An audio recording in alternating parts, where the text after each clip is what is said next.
Bom dia, boa tarde, boa noite. Meu nome é Vitor Guilherme. Vamos para mais um momento de reflexão da Palavra de Deus com o tema: se Deus é soberano, por que existem tantas tragédias? Essa é a pergunta que vale ouro, não é verdade? Eu não pretendo aqui esgotar essa discussão, mas trazer algum sentido à luz da Palavra de Deus, que é viva e eficaz. No livro de Atos, capítulo 14, versículo 22, está escrito: fortalecendo os discípulos e encorajando-os a permanecerem firmes na fé, dizendo: é necessário passar por muitas tribulações para alcançar o reino de Deus. Você já imaginou algum amigo seu estar passando por um problema e você chega para encorajá-lo assim, dizendo: não se preocupe, você vai passar por mais tribulação? É esquisito, não é verdade? Mas a palavra de Deus também nos afirma que as nossas leves e momentâneas tribulações estão produzindo para nós o peso de uma glória eterna. No final do livro de João, você vê que Jesus ele se volta para Pedro e diz: Pedro, quando você estiver mais velho, você vai ser levado para um lugar onde você não quer. E disse isso Jesus para indicar o tipo de morte com o qual Pedro o glorificaria. Você percebe aqui?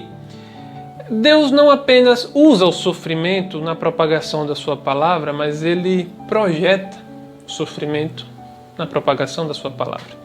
No livro de Salmos, capítulo 63, versículo 3, está escrito que o inabalável amor do Senhor é maior do que a vida.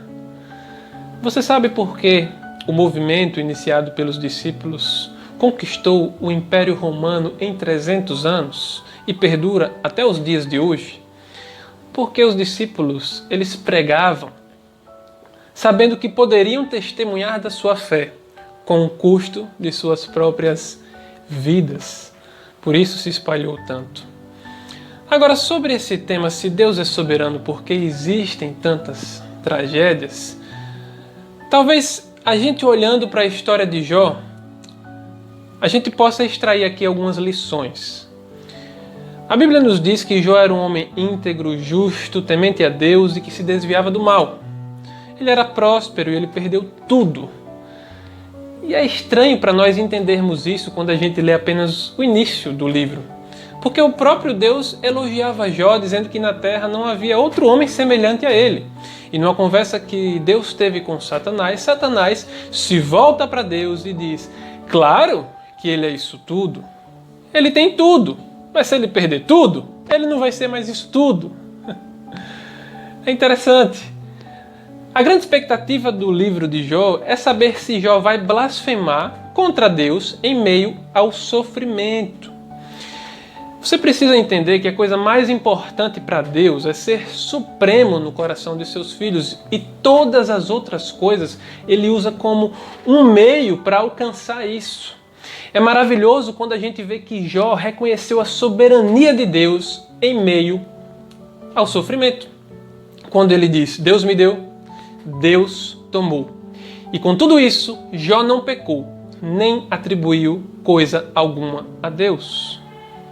De fato, foi Deus quem tomou. E o próprio Deus reforça isso no capítulo 2, quando Deus ele se volta para Satanás e diz: Satanás, meu filho Jó se mantém íntegro, apesar de você me haver incitado para arruiná-lo sem motivo. E sem motivo aqui não quer dizer sem propósito, quer dizer sem uma causa. Se refere à origem do acontecimento. Aqui já não é Jó quem diz Deus tomou, aqui é o próprio Deus quem diz eu fiz. De fato, não havia algo claro o suficiente para nós entendermos por que Jó passou por tudo aquilo. A gente acha que coisas ruins só acontecem a pessoas ruins, não é verdade? E coisas boas acontecem a pessoas boas. A gente, por exemplo, acha que essa pandemia só tem atingido pessoas ruins e pessoas boas estão blindadas. Não é bem assim. Inclusive foi esse o argumento da mulher de Jó e dos amigos, quando eles disseram para Jó que ele estava passando por tudo aquilo porque ele tinha feito coisas terríveis. Isso não era verdade. Jó, a Bíblia diz que ele era irrepreensível. Eles buscaram ali um argumento lógico, humanista, convincente, que coubesse dentro de uma caixinha, sabe? Para tentar explicar tudo o que estava acontecendo na vida de Jó. Mas a verdade é que não existia ali uma teologia retributiva. Existia ali, era uma soberania de Deus por trás de todas as coisas. Mas Satanás, ele é astuto, ele não desiste, ele se volta para Deus e diz: se eu tocar na vida dele, ele blasfema. Deus se volta para Satanás e diz: olha, ele está em suas mãos, mas na vida dele você não pode tocar. Sabe, é interessante, quando eu era mais novo, quando eu era criança, e eu estava brincando na quadra com os meninos, chegavam as meninas querendo brincar também. E a gente pegava a linha do meio campo e a gente dizia: daqui para cá os meninos, dali para lá as meninas. A gente colocava um limite. Foi isso que Deus fez com Satanás aqui. Ele botou uma linha e disse: você só vai até aqui, porque daqui para lá eu não deixo. Você percebe? Esse versículo me enche de esperança. É no capítulo 2 isso. Porque a gente vê que Satanás não pode agir além da vontade soberana de Deus. Consegue perceber isso?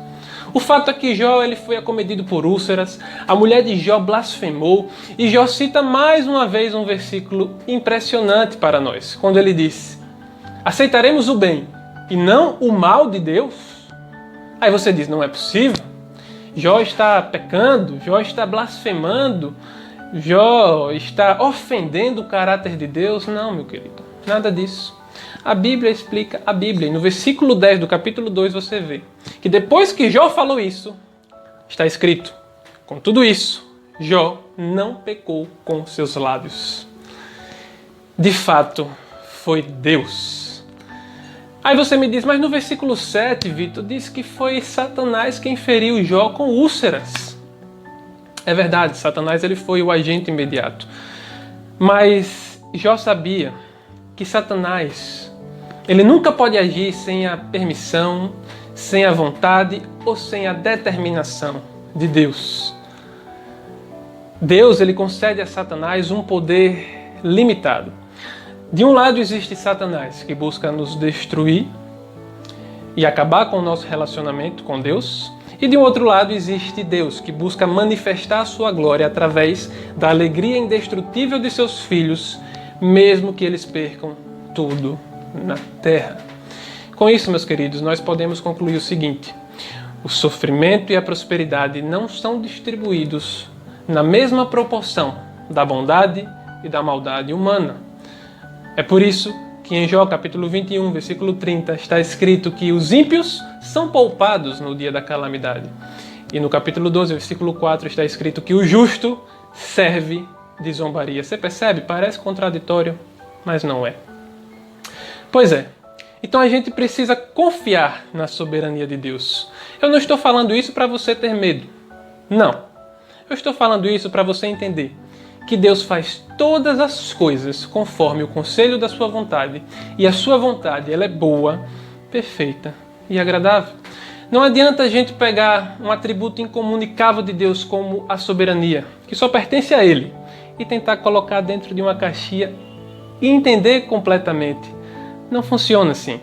A gente não precisa ver para crer, mas a gente precisa confiar na soberania de Deus em meio às tragédias. É lindo de ver que Jó foi mais abençoado no final da vida do que no início dela. E ele reconheceu a soberania de Deus em meio àquele sofrimento, quando ele diz no capítulo 12, versículos 13 ao 16: Ele tem toda a sabedoria e todo o poder. A ele pertencem o conselho e o entendimento. O que ele destrói, ninguém pode reconstruir. O que ele aprisiona, ninguém pode libertar. Quando ele retém as águas, predomina a seca. Quando ele solta, devasta a terra. Ele tem toda a sabedoria, toda a força, todo o poder. A ele pertence o conselho, o enganado e o enganador. Tudo a ele pertence. Que nós possamos confiar em Deus, mesmo em tempos de crise, em tempos de tragédia. Entenda, você não precisa entender, você precisa apenas ter fé. E eu já aproveito o gancho para dizer que esse é o nosso próximo tema. A fé, a verdadeira fé. Que Deus abençoe vocês, no nome de Jesus.